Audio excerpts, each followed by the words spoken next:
Eduardo Silva aqui com a gente, presidente do Sindicato dos Motoristas de Aplicativo, veio aqui para a gente falar sobre vários assuntos. Dentre eles, nós vamos falar sobre a regulamentação da profissão motorista de aplicativo, regulamentada pelo governo do presidente Lula. Ser motorista de aplicativo agora é uma profissão. É uma conquista aí da classe aguardada já há um bom tempo aí pelos motoristas de aplicativo, classe que cresce bastante pelos preços populares, surgindo aí como já como uma realidade, né, uma nova alternativa de transporte. Bom dia, Eduardo. Bom dia, Flávio. Bom dia, ouvintes da Rádio Cidade.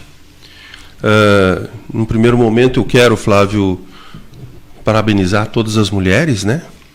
As mulheres motoristas de aplicativo, as mulheres que estão inseridas no mercado de trabalho ou não, né, e dizer que hoje não é só um dia de flores e festas, né, hoje é um dia que a gente vê como um dia de luta, como um dia de uma profunda reflexão para que a gente possa avançar nas conquistas dos direitos das mulheres, né, que a gente consiga fazer com que o mundo possa ter um outro olhar sobre essa relação da mulher na sociedade, né? Que ela seja mais valorizada e então que a gente utilize esse dia também para isso. Pois é, eu estava lendo agora há pouco, né, a violência contra a mulher, dados espantosos, né? Infelizmente ainda é uma realidade, feminicídio, né?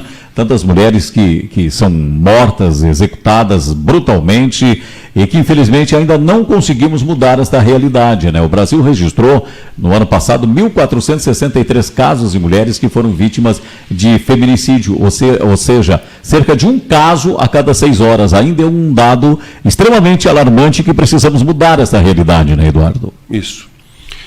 Temos que ter toda uma atenção especial para que essas coisas sejam resolvidas, sanadas e que as mulheres tenham condições reais, Flávio, de poder ter uma delegacia da mulher, que ela possa ter toda a assistência necessária, porque não é só a delegacia, né, Flávio? Claro, tu tem que ter uma estrutura para proteger a mulher, né, a sua família, seus filhos, enfim, de tudo isso que acontece. Mas, Eduardo, esta regulamentação da profissão dos motoristas de aplicativo já era uma reivindicação da classe, já vinham buscando, né, oficializarem esta profissão. Um grande avanço, né, para a classe de motoristas de aplicativo do Brasil. Bastante, Flávio, bastante. Hoje eu estou, segundo o secretário do Sintrap, que é o Sindicato dos Motoristas de Transporte Individual por Aplicativo do Rio Grande do Sul, e nós participamos ativamente da mesa de negociação da construção desse projeto de lei. No início eu estava no núcleo de trabalho, depois tive que me afastar, enfim, mas o nosso sindicato estava com outros dirigentes, né, outros diretores do sindicato e também pela nossa presidente, a Cacá, que ela inclusive estava lá no lançamento junto ao presidente Lula desse projeto de lei. E é um projeto de lei que nos traz algumas garantias, né, Flávio? Mas é muito importante salientar uma coisa, porque está tendo um debate muito forte nas redes sociais, em nível de país, em nível de Estado, porque os colegas motoristas de aplicativos, muitos não estão entendendo o projeto. Primeiro dizer o seguinte, o projeto de lei não é um projeto de lei proposto pelo sindicato. Ele é fruto de uma mesa de negociação. Então o governo Lula teve a habilidade e a capacidade de juntar numa mesma mesa as empresas de aplicativo e o representante dos trabalhadores de aplicativo. E ali tiramos uma proposta em conjunto. Só que não é a proposta que nós defendemos, porque numa mesa de negociação, um cede um pouquinho, o outro vai mais além, tu entende? E o governo fez essa mediação.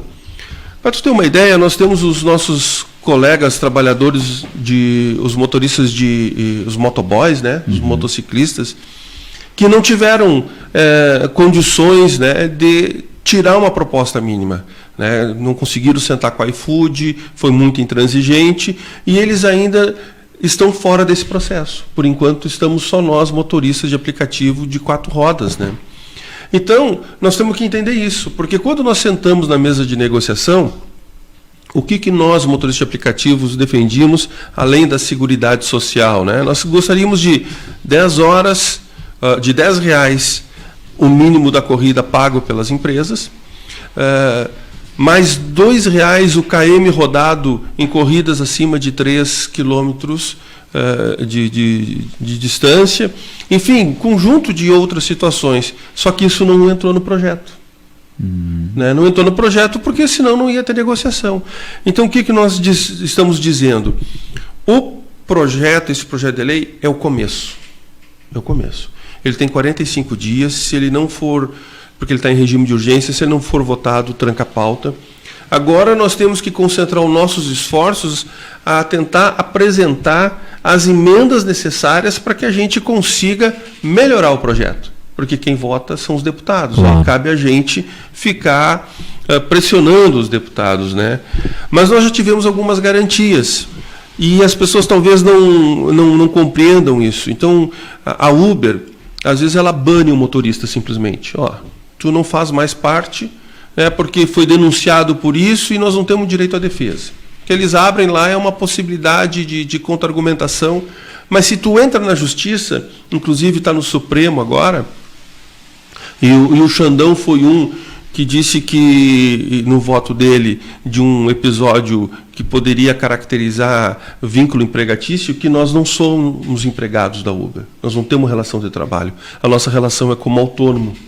Então, conseguimos, dentro dessa lei, duas coisas importantes. Primeiro, as empresas, elas se reivindicavam como plataforma de tecnologia digital. Quer dizer que ela não se colocava numa relação de trabalho com o motorista, o fato de ela escolher o motorista que vai fazer a corrida, sabe, determinar o valor do passageiro, o roteiro e o trajeto a ser realizado, é tudo ela que determina. Mas ela quer dizer que ela não tem relação de trabalho com a gente. Então agora a empresa não é mais considerada uma plataforma de tecnologia digital. Ela é uma empresa operadora de aplicativo de transporte remunerado, privado e individual de passageiros. Essa questão que você está falando é uma pergunta aqui do nosso ouvinte Ademir, lá de Guaíba, exatamente comentando sobre essa questão da não vinculação de questões trabalhistas entre motoristas de aplicativos e empresas. Agora, com a regulamentação, exatamente o que o Eduardo está falando, muda essa regra, né? Muda. E se criou uma outra coisa que vai ser muito importante, inclusive para os próximos segmentos da sociedade. Então, ou tu é CLT, e aí tu trabalha para aquela empresa, e aí tu tem o vínculo de trabalho que tu pode usar o judiciário, por exemplo, para resolver pendências não resolvidas na relação entre as duas partes, ou tu é autônomo. Então, e é isso que o Alexandre Moraes, o ministro, dizia assim, nós somos autônomos, então não podemos reivindicar vínculo. Nesse projeto de lei, está sendo criado uma nova categoria, que é o autônomo com direitos. Então, nós poderemos, inclusive, acionar a Justiça do Trabalho, e essa confusão que hoje o Supremo está definindo, se nós podemos ou não podemos, vai estar resolvida, porque nós temos direitos. Sim. E é direitos à seguridade, né? Por exemplo, a direito à regularização sindical, e aí o pessoal diz assim, agora todo motorista vai ter que pagar contribuição sindical. Não. Quem se associa vai pagar contribuição sindical. Quem não se associa, não paga. Agora, se eu não sou associado, eu tenho direito à defesa do sindicato? Sim. Porque o sindicato, nós vamos poder sentar numa mesma mesa com as empresas de plataforma e negociar valor de corrida, KM rodado, sabe? É isso que está possibilitando. E aí algumas pessoas que não gostam dessa relação com o sindicato, por interesses N, estão dizendo que é só para a gente arrecadar mais. Mas não é, nós vamos ter mais trabalho, mas também vamos ter mais condições de ajudar a classe dos motoristas. E aí, vale frisar o seguinte, nós também conseguimos agora ter seguridade social. Né? Antes, como MEI, nós tínhamos, ou se a gente pagasse por fora o INSS, nós tínhamos, mas agora, como nós somos uma profissão regulamentada, nós podemos, através disso, ter na Seguridade direito a auxílio maternidade. Em caso de acidente, se alguém se machuca, ficar parado, pode ficar encostado pelo INSS. Em caso de invalidez, em caso de morte, a nossa família fica coberta. Quer dizer, são garantias que a gente consegue. Bom, diante disso, uma outra coisa que a gente conseguiu, e isso, no meu entendimento, devemos entrar com uma emenda junto aos deputados, né, na Câmara dos Deputados, na aprovação do PL, que é o seguinte: a hora rodada, que é o tempo que eu gasto para pegar o passageiro e levar ele até o destino, nós não poderemos receber menos que R$ 32,10 por essa hora. Sendo que 25% disso é considerado remuneração, o salário, digamos assim. E os 75% é considerado custo, gasolina. Então, o que acontece? Hoje, aqui no Rio Grande do Sul, nós recebemos mais do que R$ 32,10. Mas tem lugares do país, e como essa é uma lei nacional, tem motoristas que não recebem R$ 25. Então, a Uber propôs 16, depois 28, e nós chegamos a um número de 32. Nós, do sindicato, achamos que tem que ser muito mais que isso. Mas, enfim, como eu falei, esse é um projeto de lei construído numa mesa de negociação. E qual é a vantagem agora de definir nas nossas tarifas do que nós recebemos na Uber? Então, por exemplo, uma corrida de R$10, Flávio, nós ganhamos R$ 5,50 geralmente, arredondando os números. Desses 5,50, tudo era considerado renda do trabalhador. Hoje não. 75% é considerado ajuda de custo e 25% renda. Isso impacta onde? No imposto de renda. Sim. Que a gente tem que pagar. Que antes a gente pagava mais.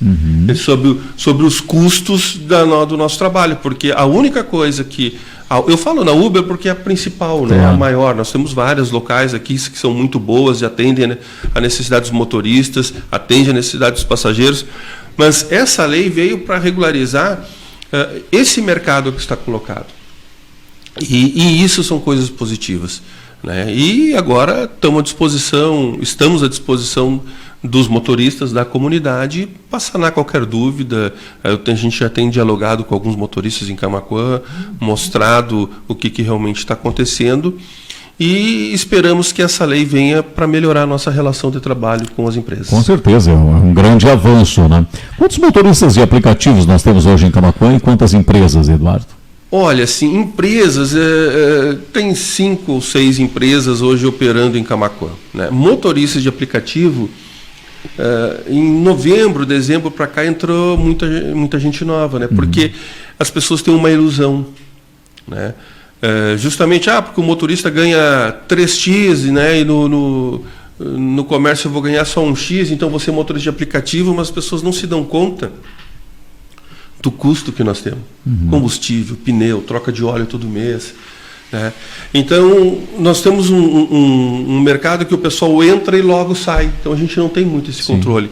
Mas eu avalio que hoje, pelas nossas relações de conhecimento, assim, que nós devemos ter em torno de 300 motoristas de aplicativo. Já é um número significante, significativo, né? Não é? Significativo. E quanto mais motoristas, o que acontece? Menos a Uber nos paga. Porque tu tem mais pessoas trabalhando para receber aqueles 5,50. Claro. Quando tinham menos motoristas, o lucro era maior. É a lei de oferta e procura. Exato, né? Faz parte, né? Com relação a alguém que esteja nos ouvindo e porventura tem interesse em fazer parte de uma dessas empresas, como é que funciona? Primeiro é feito a solicitação, é feito um cadastro, necessita da aprovação da empresa, é pago um valor de inscrição, existe uma taxa fixa, ou são percentuais a partir do número de corridas executadas pelo motorista? Cada empresa tem o seu critério.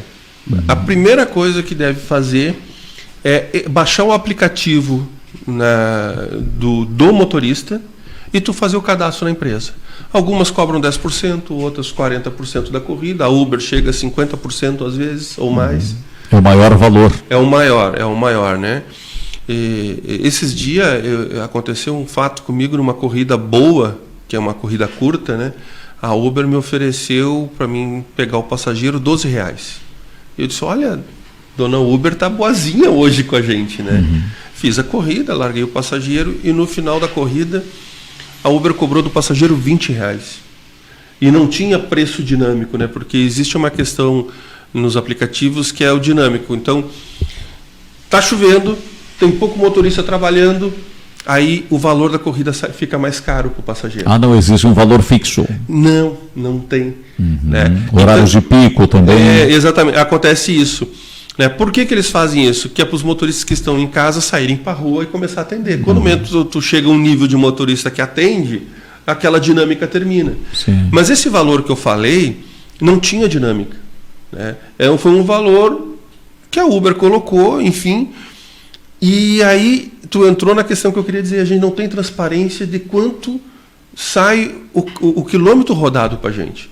Às vezes, quando tu vai fazer a conta, ele sai R$1, às vezes ele sai 90 centavos, às vezes R$1,30, às vezes R$2,50. Né? E para nós, motoristas, seria muito importante que nós tivéssemos, por exemplo, R$2 o valor do quilômetro rodado. Então, tu sabe o que tu recebe, o passageiro saberia o que ganha, o que paga, na verdade, né? E isso é uma das coisas que a gente conseguiu, em parte, nesse projeto de lei. Conseguir um pouco mais de transparência na fórmula dos nossos ganhos, né? E que nós vamos poder agora, de uma maneira mais tranquila, fazer um debate com as empresas para melhorar as nossas condições de trabalho. Só que isso vai se dar, Flávio, através do sindicato. E isso é importante os motoristas de aplicativo entender, porque não adianta a empresa de aplicativo querer conversar com o Eduardo, que é motorista. Porque isso não vai acontecer. Então, se ela senta com um representante do sindicato, com o sindicato que representa a categoria, bom, aí tu está conversando por todos e para todos. Cabe o quê? As pessoas participarem do sindicato, participarem do processo de discussão, de formulação, e é assim que nós vamos tocando a vida, né? Porque a gente não sabia, Flávio, isso é uma outra questão, quem é a Uber? Quem é o chefe da Uber? Quem é o representante? Com quem é que eu converso? Né? Sofri um acidente, quebrei a perna, o passageiro se machucou, com quem é que eu converso? É tudo online, a gente às vezes não consegue ter o contato com o ser humano, tu entende? Bueno, essa mesa de negociação conseguiu fazer com que os representantes da Uber no Brasil aparecessem. Então estavam lá. Na mesa de negociação, nós sabemos que o fulano representa a Uber, o fulano representa a 99. Quer dizer, são avanços que a gente vem conseguindo com esse projeto de lei. É o que os motoristas de aplicativo queriam? Não é. É o que nós defendemos? Não é. Temos que melhorar. Mas é um avanço. Nós estamos melhor que os nossos companheiros motociclistas, motoboys, como eu falei há pouco, que não conseguiu sair de uma mesa de negociação com uma proposta mínima. Perguntas que chegam aqui no programa. A Rejane perguntando como é que está o aspecto segurança do motorista de aplicativo, porque vocês trabalham à noite, trabalham na madrugada, feriados, né, em diversos horários, muitas vezes horários em que não temos policiamento nas nossas ruas, né, às vezes se deslocando para locais de difícil acesso. Como é que está essa questão da segurança do motorista? É muito complicado. Nós temos ali algumas ferramentas de segurança na plataforma, né? Mas que muitas vezes tu tem que apertar um botão e às vezes tu está sendo assaltado, tu não tem condições de apertar um botão, né? Para tu poder chamar uma brigada, para tu chamar, enfim. Mas a gente tem que se cuidar. Isso é da vida, né? O que nós entendemos é que a empresa teria que ter mais responsabilidade com os motoristas quando acontece algo, né? Nós tivemos que muitas vezes, através do sindicato, motoristas que infelizmente perderam a sua vida no exercício da função, nós temos que acionar judicialmente a Uber para a gente conseguir uma indenização, para a gente conseguir dar algum tipo de encaminhamento para a família. É difícil a questão da segurança. O grau de segurança me parece ser maior em relação ao taxista, porque vocês têm a pessoa que fez a solicitação da corrida, deve ficar lá na plataforma registrado. Então, pelo menos vocês devem ter um controle de onde saiu e para onde vai, e a foto da pessoa que solicitou o serviço, né? Pois é. Isso tu fala uma coisa importante. Nós não temos a foto da pessoa que solicitou o serviço. Mas quando eu faço um pedido por telefone, não aparece a foto? Não. Não aparece nem o teu nome. Eu só vou ter isso depois que eu aceito a corrida. Ah, entendi. Então, tem aplicativos que aparece a foto, mas são os aplicativos locais ou menores, alguns, tu entende? E isso estou falando em nível de Brasil. A Liga, que é uma cooperativa de motoristas, aparece isso. A hora que o Flávio Medeiros pediu uma corrida, aparece a tua foto e o teu nome e eu sei quem é que eu estou buscando. Se eu não me dou com o Flávio Medeiros e eu sei que isso pode ser um problema na corrida, eu já não aceito a tua corrida.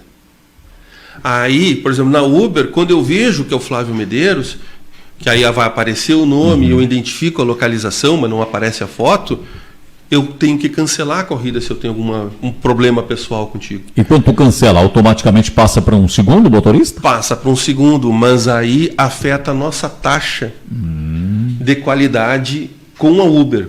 E aí, quanto mais taxa de cancelamento, quanto mais cancelamento de corrida, né, ou taxa de não aceitação de corrida, o meu ranking vai caindo e eu vou ter menos corrida. Ah, entendi. Então, quando ou seja, a plataforma não vai te entregar aquele número de solicitações que tu receberia caso tu não tivesse esses cancelamentos. Esse tempo eu tive um problema com um passageiro que eu fui pegar à noite num bar. Né? E o passageiro entrou com um copo de cerveja. E eu pedi, era um rapaz e duas mulheres, e eu pedi assim, por gentileza, não entrasse com um copo de cerveja, porque se a gente está andando, vira o copo de cerveja no banco do carro, eu tenho que parar de trabalhar para limpar, quer dizer, vou prejudicar o outro passageiro. E o rapaz disse, não, tá bem. E a menina disse assim, que tinha chamado a corrida, não te preocupa, depois eu dou uma estrela para ele. Porque ela ficou brava comigo. Quando o passageiro dá uma estrela para o motorista, isso afeta as nossas corridas também. Ah, o processo de avaliação. O processo de avaliação. É de 1 a 5? É de 1 a 5. Então, as pessoas, às vezes, por uma coisinha mínima que acontece, elas diminuem a nossa avaliação e não sabem que estão nos prejudicando. O passageiro também é avaliado pela gente. Mas, geralmente, a gente sempre dá 5 estrelas, né? Então, para o passageiro. Então, tem coisas que afetam a vida do dia a dia do motorista de aplicativo que, às vezes, as pessoas não se dão conta. E aí é que eu digo, as pessoas entram querendo ser motorista de aplicativo na expectativa de um ganho melhor, mas é difícil ser motorista. Né? Afinal, tu entra com o teu patrimônio, às vezes um veículo que vale 50, 60 mil reais, né? Tu coloca à disposição da plataforma e às vezes tu não tem garantia nenhuma da plataforma. Então é uma parceria que não é muito justa a relação. E o projeto de lei veio para nos ajudar nessa relação. O seguro do veículo é pago pelo motorista ou agora, com essas modificações que estão surgindo, vai haver uma espécie de seguro universal pela plataforma, pela empresa? Todo o custo do trabalho é do motorista. Todo. Isso continua. O que mudou é o entendimento de que 75% do que nós recebemos é custo e 25% seria a nossa remuneração. O que vai impactar na questão tributária. É isso. Eduardo, com relação ao mototáxi, ele pode ser representado pelo Sindicato dos Motoristas de Aplicativo ou existe um sindicato exclusivo para essa categoria? Tem um sindicato exclusivo para a categoria. E o sindicato que congrega agora a profissão dos motoristas de aplicativo, ele é um sindicato com sede estadual ou a nível nacional, com as suas ramificações nos municípios gaúchos? Nós temos um sindicato, que é o sindicato esse que eu sou segundo secretário. Como é que é o nome do sindicato? Sintrapli. Sintrapli. Isso, que é o Sindicato dos Motoristas de Transporte Individual de Aplicativo do Rio Grande do Sul. Então nós representamos a categoria em todo o estado, né? Perfeito.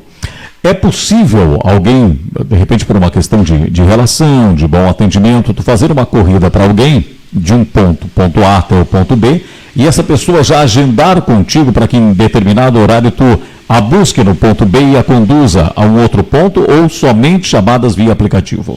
Então, aí tu está falando, é possível, né? É possível. Né? Agora, nós estamos cobertos pela relação desde que o aplicativo esteja ligado. Se o pessoal resolve fazer os PFs, que chama, que é o por fora, aí tu não tem cobertura nenhuma das empresas, porque tu não está fazendo através da empresa e tu não está pagando o percentual da empresa, né? Uhum. E caso...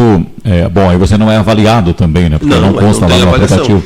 Mas a minha pergunta seria se isso pode diminuir também a tua média, o teu desempenho perante a empresa. Não, porque aí tu estaria não passa pelo aplicativo. Não passa pelo aplicativo, né? Entendi. E também isso é muito complicado, Flávio, porque tu não tem segurança, né?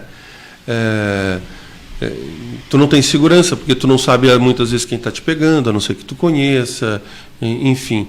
E essa questão de segurança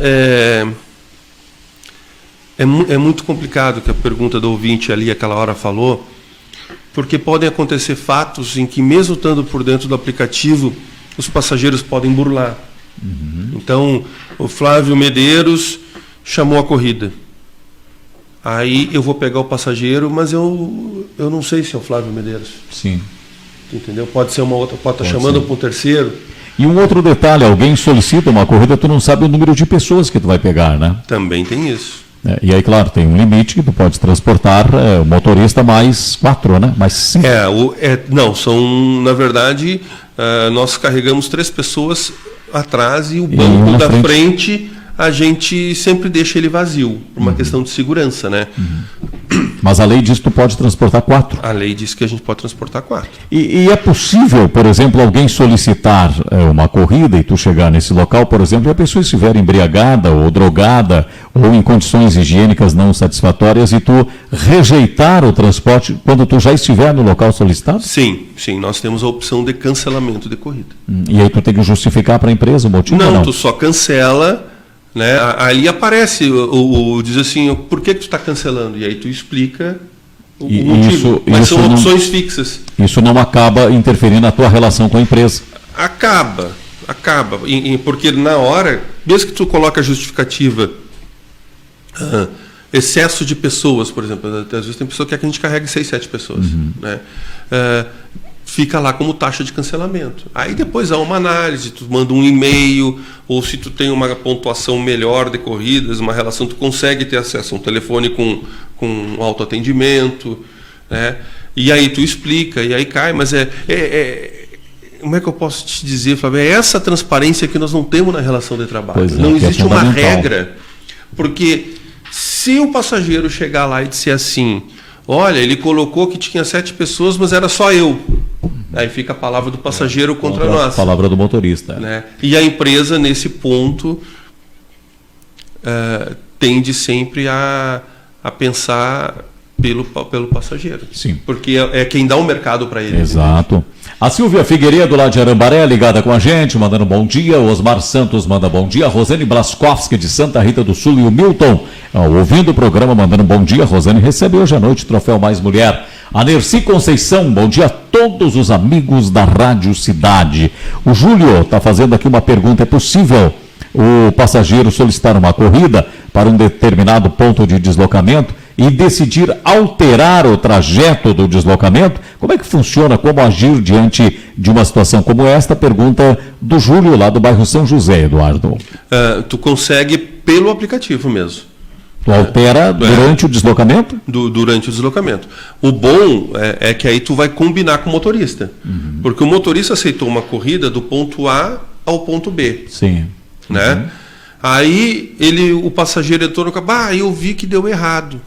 Eu posso alterar até o ponto C, vamos colocar uma outra distância, e aí tem que ter a concordância, é importante ter a concordância do motorista, né? Porque quando vê, as pessoas fazem isso, eu quero do ponto A ao ponto B, e aí entro no carro e quero ir para um ponto C, que é uma região de perigo, né? Estamos falando isso em nível de Brasil, de estado, né? Uma região mais perigosa, que às vezes o motorista não se sente à vontade. Por exemplo, tem motoristas que não aceitam corridas para o interior. Aí, se o Flávio Medeiros entrou no carro e quer alterar e ir lá para o banhado do colégio, por exemplo, e um motorista não costuma fazer esse tipo de corrida, aí fica complicado, né? Então tem que entrar num acordo. Porque o que as pessoas também não se dão conta, Flávio? O motorista de aplicativo, o aplicativo é o seguinte: eu pego uma corrida do Flávio Medeiros e levo ele até um determinado lugar. o aplicativo deveria me apresentar um outro passageiro a 200 metros. Aí eu rodo 200 metros. Claro. Pouco vazio. Aí faço outra corrida, ando mais 400 metros, pego o outro e assim vai indo. Mas quando tem corridas, por exemplo, lá para São Carlos, o Banhado do Colégio, são corridas que eu vou e não consigo corrida de volta. E aí eu tenho que rodar tudo aquilo, toda essa distância de novo, vazio. E isso é prejuízo. Sim. Né? Então, essa é uma questão que a gente tem que tentar resolver com a Uber. Porque esse custo tem que ser cobrado. Por isso que as pessoas reclamam, mas eu venho aqui peço na São Carlos, mas não consigo motorista. Peço no Banhado do Colégio, não consigo motorista. É justamente porque a gente não consegue ter esse deslocamento com passageiro e, consequentemente, a gente não ganha por isso. Então, é uma corrida que nos dá prejuízo. Perfeito. A Neuci diz que solicitou um serviço por aplicativo para ir da estação rodoviária até a sua casa. Só que no meio do trajeto, ela foi comunicada que precisaria pegar a sua filha em um outro trajeto e deslocar até um outro ponto, e que ela tentou fazer um acordo para que a corrida ficasse mais barata, e o motorista orientou: não, vamos fazer por etapa. Desloco você até a sua casa, conclui-se ali uma chamada e partimos para uma segunda chamada. Acontecem essas situações?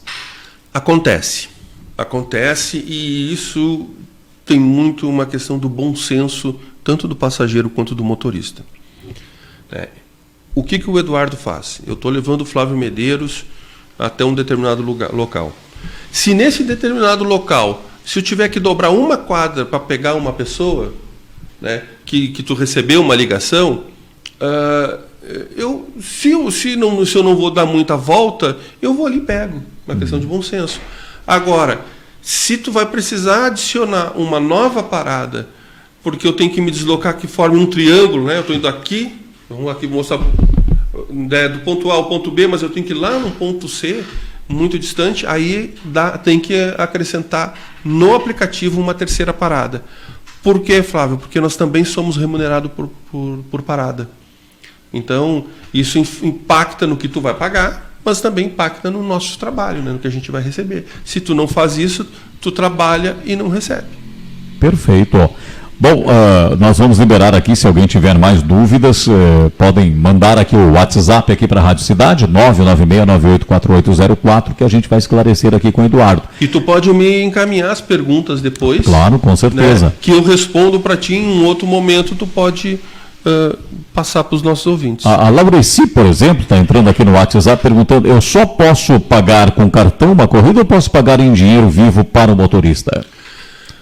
O que acontece? Nós temos a opção, quando a gente abre o dia de corrida, se vamos receber só por cartão ou só ou também dinheiro. Quando eu digo que eu vou aceitar só por cartão, e Porto Alegre tem muito isso, as grandes cidades não aceitam porque os motoristas não gostam de andar com dinheiro, só vai aparecer corrida pro motorista que seja cartão. Então, toda corrida que aparecer para o passageiro que quer pagar em dinheiro é porque o motorista aceitou antes. Ah, entendi. Tu entendeu? Então, se tu quer pagar com dinheiro e o motorista só aceita cartão, não aparece a corrida para o motorista. Aparece só para quem aceita receber dinheiro. Muito bem. A pergunta também que chega aqui do Antônio é: como é que funciona esta plataforma de aplicativos? Ela é vinculada a uma conta do WhatsApp ou um aplicativo, como a própria extensão já diz, uma tecnologia desenvolvida com aquela finalidade? Ele quer perguntar como é que ocorre esta comunicação do cliente para com a plataforma. Tu tem que baixar o aplicativo, né? Seja o Uber, Tio Jorge, Primove, Liga. Tu baixa o aplicativo e aí, através dela é que tu tem a relação com a empresa.